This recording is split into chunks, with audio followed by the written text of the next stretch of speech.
ತ್ರೈಲೋಕ್ಯ ಸಂಪದಾಲೇಖ್ಯ ಸಮುಲ್ಲೇಖನ ಭಿತ್ತಯೇ ಸಚ್ಚಿದಾನಂದ ರೂಪಾಯ ಶಿವಾಯ ಪರಬ್ರಹ್ಮಣೇ ನಮಃ. ಪ್ರಪ್ರಥಮದಲ್ಲಿ ಜಗದಾದ ಜಗದ್ಗುರು ಪಂಚಾಚಾರ್ಯರನ್ನ, ಬಸವಾದಿ ಶಿವಶರಣರನ್ನ, ತಾಯಿ ಜಗಜ್ಜನನಿ ಶ್ರೀ ರಾಜರಾಜೇಶ್ವರಿಯನ್ನ ಮಸ್ತಕದಲ್ಲಿರಿಸಿಕೊಂಡು ಇವತ್ತಿನ ಅದ್ಭುತವಾಗಿರ್ತಕ್ಕಂಥ ಕಾರ್ಯಕ್ರಮದ ದಿವ್ಯ ಸಾನ್ನಿಧ್ಯವನ್ನು ವಹಿಸಿರುವ ಪ್ರವಚನ ಪಂಡಿತರು, ದೇವಿಯ ಆರಾಧಕರು ಆಗಿರತಕ್ಕಂಥ ಆತ್ಮೀಯ ಲೋಕಾಪುರದ ಪರಮ ಪೂಜ್ಯ ಮಹಂತ ಮಹಾಸ್ವಾಮಿಗಳವರ ದಿವ್ಯ ಚರಣಗಳಿಗೆ ಶರಣದ್ದು. ಈ ಕಾರ್ಯಕ್ರಮದ ಕೇಂದ್ರ ಬಿಂದು ಆಗಿರುವ ಕನ್ನಡ ಜಾಗೃತಿ ಭವನದಲ್ಲಿ ಧರ್ಮ ಜಾಗೃತಿಯನ್ನು ಮಾಡತಕ್ಕಂತಹ,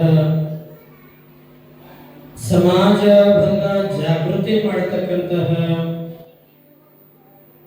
ಕಾರ್ಯವನ್ನ ಕೈಗೊಂಡಿರುವಂತಹ, ನಿಸ್ವಾರ್ಥತೆಯಿಂದ ಸಮಾಜಕ್ಕೆ ದುಡಿಬೇಕು, ಸಮಾಜವನ್ನ ಒಗ್ಗೂಡಿಸಬೇಕು ಎಂಬತಕ್ಕಂತಹ ವಿಚಾರವನ್ನ ಇಟ್ಟುಕೊಂಡು ಹಾನಗಲ್ಲ ಗುರುಕುಮಾರೇಶ್ವರರ ತತ್ವ ಸಿದ್ಧಾಂತಗಳ ಮಾರ್ಗದಲ್ಲಿ ನಡೀತಕ್ಕಂತಹ ಆತ್ಮೀಯ ಶರಣಬಸವ ದೇವರಲ್ಲಿ ಶರಣಂದು ಅದ್ಭುತವಾಗಿ ವಿಚಾರಗಳನ್ನು ಮಂಡಿಸಿರುವ ಮೆಟ್ರಿ ಸಾಹೇಬ್ರವರೇ, ವಿಜಯಲಕ್ಷ್ಮಿ ಹಿರೇಮಠ ಅವರೇ, ಮತ್ತೊಬ್ಬ ಈ ಕಾರ್ಯಕ್ರಮದಲ್ಲಿ ಪಾಲ್ಗೊಂಡಿರುವ ಈ ಭಜನಾ ಕಾರ್ಯಕ್ರಮವನ್ನ ಎಲ್ಲ ಮಹಿಳೆಯರು ಹಾಗೂ ಅನೇಕ ತಂಡಗಳನ್ನು ಮಾಡಿಕೊಂಡು ಬಂದು ಈ ಭಜನೆಯನ್ನು ಈ ಕ್ಷೇತ್ರದಲ್ಲಿ ಮಾಡಿದರೆ ನಮ್ಮದೇ ಆಗಿರ್ತಕ್ಕಂಥ ಸೇವೆಯನ್ನ ಸಲ್ಲಿಸಲಿಕ್ಕೆ ಸಿದ್ಧ ಎಂಬತಕ್ಕಂಥ ವಾಗ್ದಾನವನ್ನು ಮಾಡಿರ್ತಕ್ಕಂಥ R.P. ಪಾಟೀಲ್ ವಕೀಲರವರೇ ಹಾಗೂ ಅದ್ಭುತವಾಗಿ ಬಹಳಷ್ಟು ಎಷ್ಟು ವಿಶೇಷ ಅಂದ್ರೆ ಎಷ್ಟು ಆನಂದ ಅಂದ್ರೆ ನಮ್ಮನ್ನ ನಾವು ಮರೆಯುವಷ್ಟು ಬಹಳಷ್ಟು ಅದ್ಭುತವಾಗಿರ್ತಕ್ಕಂಥ ಭಜನೆಯನ್ನ ಮಾಡಿರುವ ಎಲ್ಲ ಭಜನಾ ಸಂಘದ ತಾಯಂದಿರೇ, ಮುದ್ದು ಮಕ್ಕಳೇ, ತಮ್ಮೆಲ್ಲರ ಅಂತರಾತ್ಮಕ್ಕೆ ಶರಣಾರ್ಥಿಗಳು.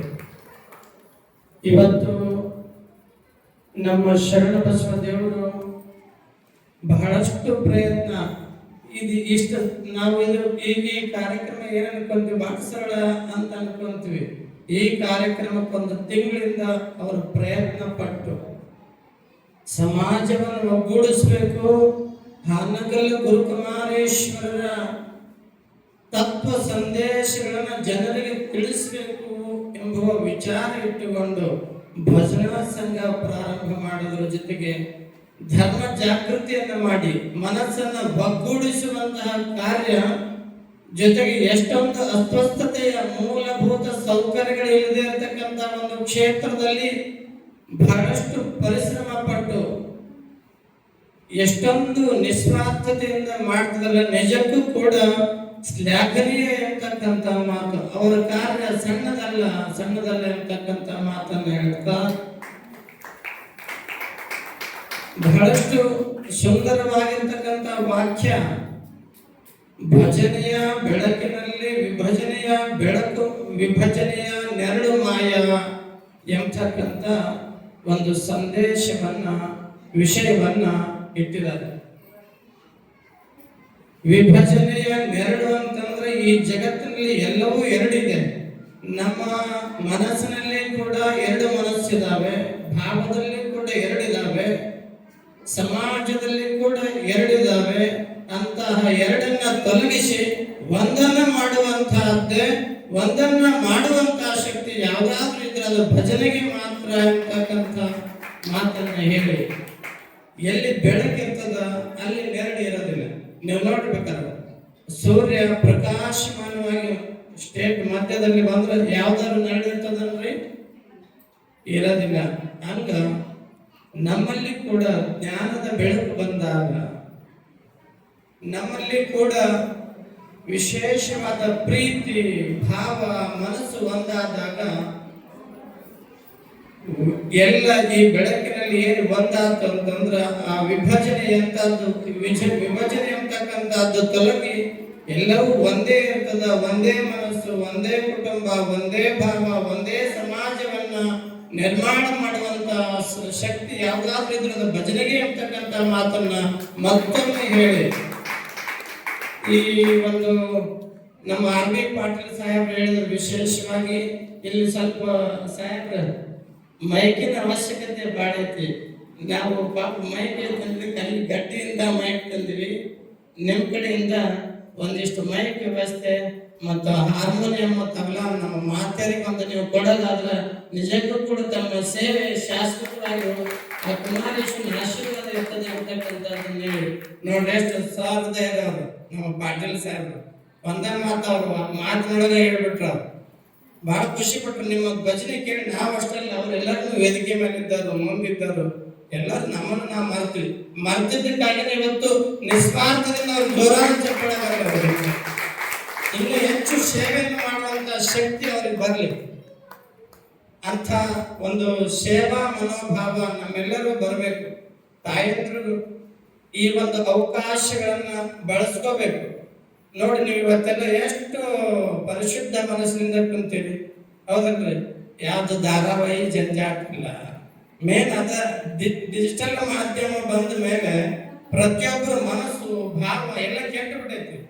ಕೆಟ್ಟೈತಿಲ್ರಿ? ಅಲ್ಲಿ ತಂದೆ ಮಕ್ಕಳಿಗೆ ಆ ಧಾರಾವಾಹಿ ನೋಡ್ತಾರೆ, ಹಂಗೆ ಇರ್ಬೇಕಂತಾರ. ಧಾರಾವಾಹಿ ನೋಡಿದ ತಕ್ಷಣ ಅದನ್ನೇ ನಾವು ಫಾಲೋಅಪ್ ಮಾಡ್ತೀವಿ. ಎಷ್ಟು ಧಾರಾವಾಹಿಗಳು ಡಿಜಿಟಲ್ ಮಾಧ್ಯಮ ನಮ್ಮ ಮನಸ್ಸಿನ ಮೇಲೆ ಪರಿಣಾಮ ಬೇರೆ ಅದಕ್ಕೆ ಅಂಥ ಪರಿಣಾಮ ತೊಲಗಿ ಆಧ್ಯಾತ್ಮಿಕವಾಗಿರ್ತಕ್ಕಂಥ ಪರಿಣಾಮ ನಮ್ಮ ಮೇಲೆ ಬಂದ್ರೆ ನಿಜಕ್ಕೂ ಕೂಡ ನಮ್ಮ ಈ ಜೀವನ ಪಾವನ ಇರ್ತಕ್ಕಂಥ ಮಾತನ್ನ ಹೇಳಿ ನಮ್ಮ ಶರಣ ಬಸವ ದೇವರು ಒಳ್ಳೆ ಕಾರ್ಯ ಮಾಡಾಕ್ತಾರ. ದುಡ್ಡು ಅವ್ರ ಶಾಲೆ ಏನು ಸಂಸ್ಕೃತ ಲೆಕ್ಚರರು ಅವ್ರದ್ದು ಲೆಕ್ಚರ್ ಮಾಡಿ ಬಂದಿರ್ತಕ್ಕಂಥ ಹಣ ಎಲ್ಲ ಈ ಟ್ಯೂಷನ್ಗೆ, ಬಾಡಿಗೆಗೆ, ಕರೆಂಟ್ ಬಿಲ್ಗೆ ಇದಕ್ಕ ವ್ಯಯ ಮಾಡಕತ್ತಾರ. ನಾನು ಭಾಳ ಏನ್ರಿ ಇದು ಯಾಕೆ ಹಿಂಗೆ ಮಾಡಕತ್ತಾರೆ ಅಂದ್ರೆ ಸಮಾಜ ಅವರು ವಿಶೇಷವಾಗಿ ಹಾನಗಲ್ ಕುಮಾರಜ್ಜನ ಮೇಲೆ ಬಹಳಷ್ಟು ಪ್ರೀತಿ ಅವ್ರ ತತ್ವ ಸಿದ್ಧಾಂತ ಇಟ್ಕೊಂಡು ಸಮಾಜಕ್ಕೆ ಏನಾದರೂ ಕೊಡಬೇಕು ಅಂತೇಳಿ ತಮ್ಮನ್ನ ತಾವು ಮೇಣದ ಬತ್ತಿ ಹಂಗ ಅವರು ಸುಟ್ಟುಕೊಂಡು ಸಮಾಜವನ್ನ ಸಂಘಟಿತರನ್ನಾಗಿ ಮಾಡ್ತಿದ್ದಾರೆ. ತಾಯಂದ್ರನ್ನ ಇಷ್ಟು ಜನರು ನಾವು ಪ್ರಾರಂಭದಲ್ಲಿ ನೋಡಿದ್ವಿ. ಇವತ್ತು 30ನೇ ಶಿವಾನುಭವ, ಅದು ಗುರು ಪೂರ್ಣಿಮೆ ವಿಶೇಷವಾಗಿ ಇಷ್ಟೆಲ್ಲ ತಾಯಂದ್ರು ಭಾಗವಹಿಸಿ ಬಹಳ ಸಂತೋಷ. ಪ್ರಾರಂಭದ ದಿನಗಳಲ್ಲಿ ಬೆಳವಣಿಗೆಷ್ಟು ತಾಯಂದ್ರು ಬೆಳವಣಿಗೆಷ್ಟು ಇದ್ರು. ಇವತ್ತು 30ನೇ ಶಿವಾನುಭವ ಗೋಷ್ಠಿ ಅನ್ನುವಷ್ಟೊಂದೊಳಗ ಇಷ್ಟೊಂದು ಜನ ಆಗಿದೆ ಅಂತಂದ್ರೆ ಇನ್ನು 300ನೇ ಶಿವಾನುಭವ ಅಷ್ಟೊತ್ತಿಗೆ ಇದು ಯಾವ ಜಾಗ ಸಾಲಂಗಿಲ್ಲ ಅಂತಕ್ಕಂಥದ್ದು ನಮಗೊಂದು ಭರವಸೆ ಇದೆ. ಹಾಗೆ ತಾಯಂದ್ರು ಹೆಚ್ಚೆಚ್ಚು ಸಂಘಟಿತರಾಗ್ರಿ. ಜೊತೆಗೆ 5ನೇ ತಾರೀಕಿಗೆ ಶ್ರೀಶೈಲ ಜಗದ್ಗುರು ಮಹಾಸನ್ನಿಧಿಯವರು ನಮ್ಮ ಗಂಗಾವತಿ ಕ್ಷೇತ್ರಕ್ಕೆ ದಯಮಾಡುತ್ತಿದ್ದಾರೆ.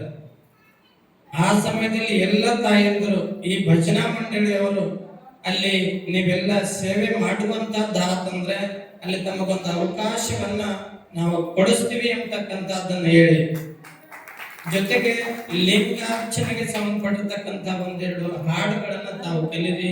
ಹೆಚ್ಚೆಚ್ಚು ಬೇರೆ ಬೇರೆ ಪದಗಳಿಗಿಂತ ಹಾನಗಲ್ಲ ಗುರುಕುಮಾರೇಶನನ್ನ ಜಗದ್ಗುರು ಪಂಚಾಚಾರ್ಯರನ್ನ ಭಜಿಸುವಂತಹ ಪದಗಳನ್ನ ತಾವೆಲ್ಲ ಕಲಿರಿ ಅಂತಕ್ಕಂಥ ಆಶಯಗಳನ್ನು ವ್ಯಕ್ತಪಡಿಸಿ ಬಹಳಷ್ಟು ಶ್ಲಾಘನೀಯ ತಾಯಂದ್ರಿ ಕಾರ್ಯ ಮಾಡ್ತಿದ್ರಲ್ಲ. ನಿಜಕ್ಕೂ ಕೂಡ ಶ್ಲಾಘನೀಯ. ಸುಮ್ಮನೆ ಅಲ್ಲ, ಧಾರಾವಾಹಿಗಳನ್ನು ದೂರಿಟ್ಟು, ಯೂಟ್ಯೂಬ್ ದೂರಿಟ್ಟು, ಇನ್ಸ್ಟಾಗ್ರಾಮ್ ದೂರಿಟ್ಟು ಇಂಥ ಹಾಡುಗಳನ್ನ ಕಲಿತಕ್ಕಂತಹ ಮನೋ ಪ್ರವೃತ್ತಿಯನ್ನು ಬೆಳೆಸ್ಕೊಂಡ್ರಿಲ್ಲ. ನಿಜಕ್ಕೂ ಕೂಡ ನಿಮಗೂ ಒಂದು ಜೋರಾದ ಚಪ್ಪಾಳೆಯನ್ನು ನೀವೇ ಹೊಡ್ಕೋಬೇಕು. ಯಾಕಂದ್ರೆ ನಿಮ್ಗೆ ಅಭಿನಂದನೆಗಳನ್ನ ಸಲ್ಲಿಸ್ತೀನಿ ನಾನು. ಅದಕ್ಕೆ ತಾಯಂದ್ರೆ ಹೆಚ್ಚೆಚ್ಚು ನಿಮ್ಮನ್ನ ನೋಡಿ ನಿಮ್ಮ ಮಕ್ಕಳು ಮೊಮ್ಮಕ್ಕಳು ಈ ಒಂದು ಮಾರ್ಗದಲ್ಲಿ ಬರಲಿ ಅಂತಕ್ಕಂಥದ್ದನ್ನ ತಿಳಿಸಿ, ಮುಂದಿನ ತಿಂಗಳ ಮತ್ತು 29ನೇ ತಾರೀಕಿಗೆ ಶಿವಾನುಭವ ಗೋಷ್ಠಿಯನ್ನ ಪೂಜ್ಯರು ಇಟ್ಟುಕೊಂಡಿದ್ದಾರೆ. ತಾವೆಲ್ಲರೂ ಇನ್ನೂ ಹೆಚ್ಚು ಸಂಘಟಿತರಾಗಿ ಕಾರ್ಯಕ್ರಮದಲ್ಲಿ ಭಾಗವಹಿಸಿ ಬರೀ ಕೇಳಿ ಹೋದ್ರ ಆ ನೆರಳು ಮಾಯ ಅಂತಕ್ಕಂಥದ್ದು ಬರೀ ಇಲ್ಲಿ ಬಂದು ಕುಂತಿರಲ್ಲ. ನಿಜಕ್ಕೂ ಕೂಡ ನೀವು ಪುಣ್ಯವಂತರು. ಆದ್ರ ಇನ್ನು ನಾವು ಮೋಕ್ಷವನ್ನ ಪಡಿಬೇಕು, ನಾವು ಸನ್ಮಾರ್ಗದಲ್ಲಿ ಹೋಗ್ಬೇಕಂದ್ರೆ ಆಚಾರ ವಿಚಾರ ನಡೆಗಳಲ್ಲಿ ಬಂದಾಗ, ನಮ್ಮ ನಡೆ ಮತ್ತು ನುಡಿ ಒಂದಾದಾಗ ಮಾತ್ರ ಇದೆಲ್ಲ ಸಾಧ್ಯ ಎಂಬತಕ್ಕಂಥದ್ದನ್ನ ನೀವೆಲ್ಲ ಅರ್ಥ ಮಾಡಿಕೊಂಡು ನೀವು ಅದೇ ನುಡಿಯೊಳಗೆ ಅದೇ ಆಚಾರದೊಳಗೆ ನಡೀರಿ ಅಂತಕ್ಕಂಥ ಆಶಯವನ್ನು ಪಡಿಸಿ ಹೆಚ್ಚೆಚ್ಚು ಜನರು ಇಂಥ ಕಾರ್ಯಕ್ರಮಗಳಲ್ಲಿ ಭಾಗವಹಿಸಿ ಸದುಪಯೋಗ ಪಡಿಸ್ಕೊಳ್ಳಿ ಅಂತಕ್ಕಂಥ ಮಾತನ್ನು ಮತ್ತೊಮ್ಮೆ ತಿಳಿಸಿ ನಮ್ಮೊಂದೆರಡು ಮಾತುಗಳು ಬೇರೆ ನಡೀತವೆ. ಶಿವಂಭಯ.